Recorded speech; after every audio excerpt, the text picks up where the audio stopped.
Welcome to WatchMojo UK, and today we're counting down our picks for the top 10 British TV moments that shocked the world. One of you got 4.6 million votes. The other one of you got 4.1 million votes. For this list, we'll be looking at television moments in the UK that were unexpected, surprising, or unbelievable. Let us know in the comments which one you never saw coming. Queen of comedy, who better than the man never known to go for a single entendre when a good solid double would do. Please welcome Julian Clary. Come down because I want to chat to you, but it's all good. I just got to chat to you. I've got to chat to you today and then. Number 10, 0 points in Eurovision. The Eurovision Song Contest. The UK has won Eurovision a fair few times, though never in the 21st century. But even though Britain has put out infamously poor performances in the last few decades, none have come close to the 2003 entry.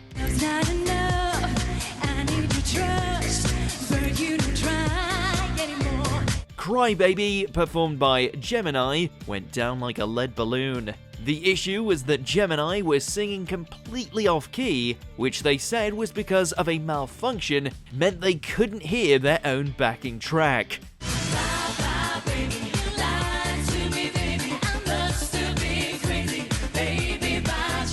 Regardless of the reason, it was the only time the United Kingdom ever received 0 points in Eurovision, and was so bad the singer's dressing room actually got vandalized.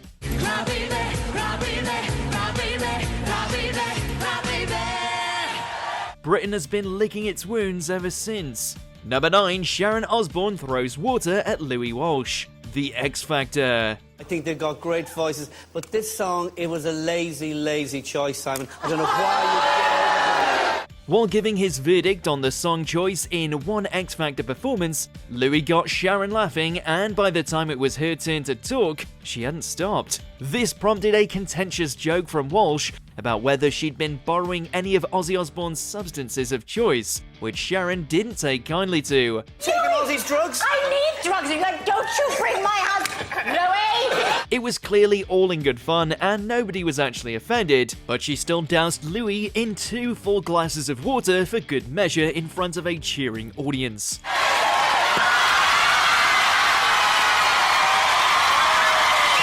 Finally, Sharon was able to give her criticism, but it was difficult to hear what any of them said over the Larry crowd. Number 8, Cilla Black quits live on air. Blind Date. After 18 years, it finally became time for national treasure Cilla Black to call it a night on Blind Date.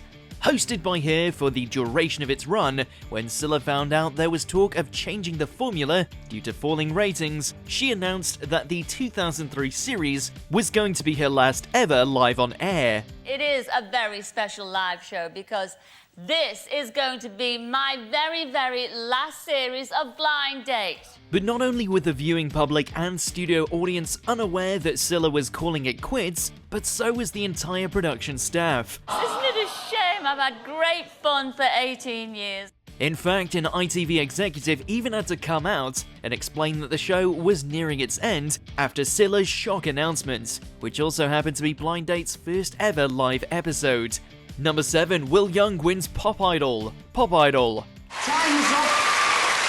The moment the nation has been waiting for.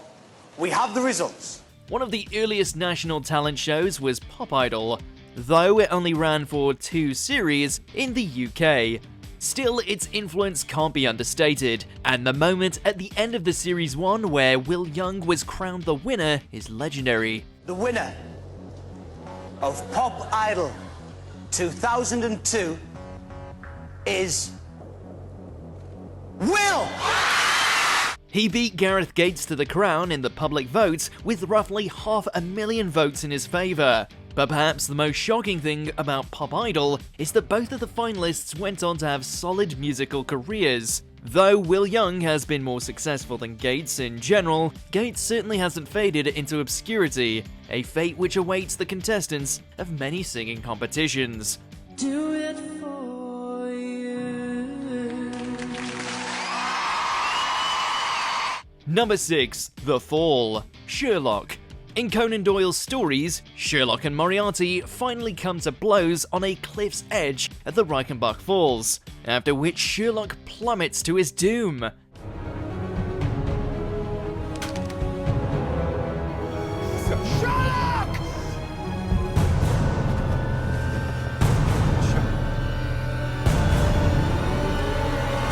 A similar thing happened in the Series 2 finale of Sherlock, where Sherlock jumps, seemingly to his death, from the top of St. Bart's Hospital. But at the very end of the episode, it was revealed to the audience that Sherlock wasn't dead at all.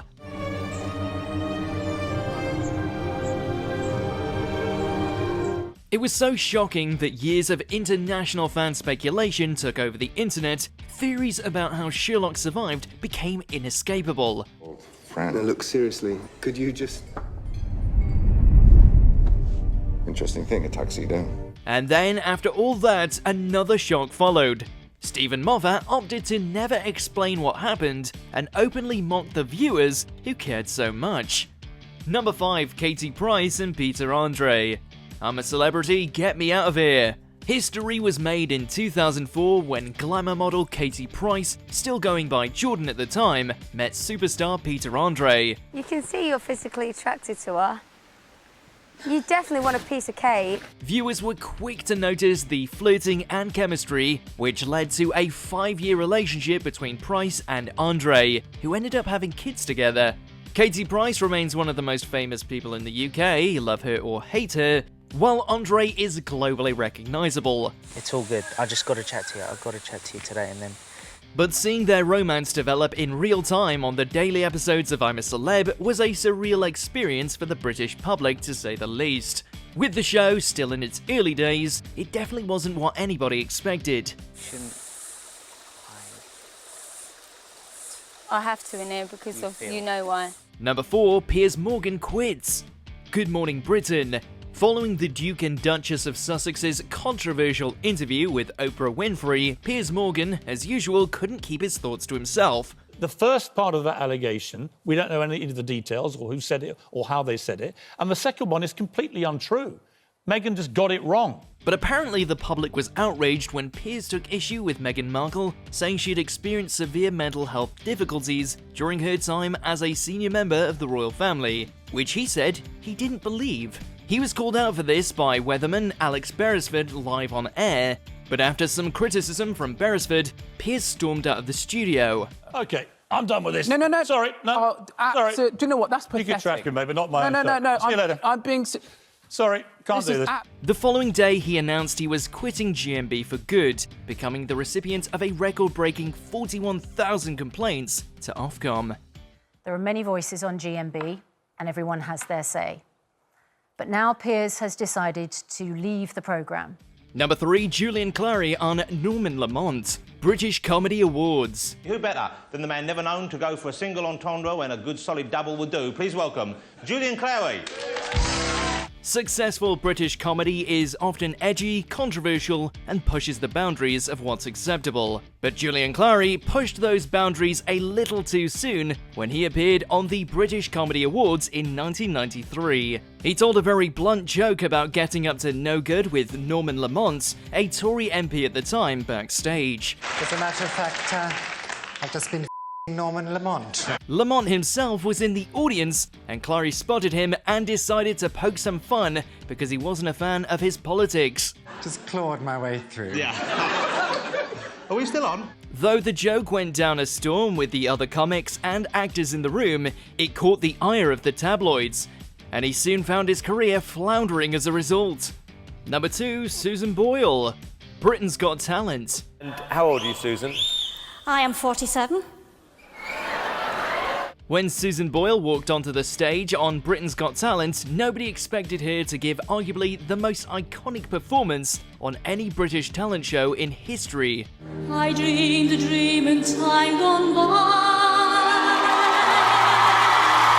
It was clear that, because of her overconfidence in her own abilities and unassuming appearance, the audience, judges, and even Anton Deck thought she was going to give an embarrassing audition.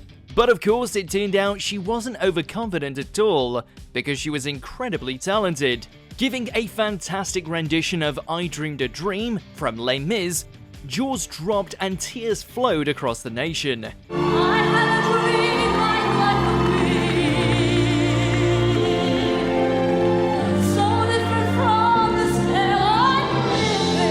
Even Simon had nothing but praise for Subo, who's gone on to have a wildly successful singing career. Before we begin, we publish new content every day, so be sure to subscribe to our channel and ring the bell to get notified about our latest videos. Number 1. Princess Diana interviewed. Panorama. You couldn't indulge in feeling sorry for yourself. You had to either sink or swim. Insights into the royal family are far more common today than they ever were in the 1990s, thanks to social media and Netflix's The Crown. But in 1995, Princess Diana made history by providing an incredibly rare and highly critical look into the lives of the aristocracy when she gave a tell-all interview on Panorama. You'd wake up in the morning feeling you didn't want to get out of bed, you felt misunderstood. She opened up about her eating disorder and other mental health struggles, what she wanted for her sons William and Harry, and even how she felt about Prince Charles's relationship with Camilla Parker Bowles. Do you think Mrs. Parker Bowles was a factor in the breakdown of your marriage? Well, there were 3 of us in this marriage, so it was a bit crowded. It was scathing and shed light on the inner workings of the royals, which the British public rarely gets to see. Do you agree with our picks? Check out these other great clips from WatchMojo UK and subscribe for more great content.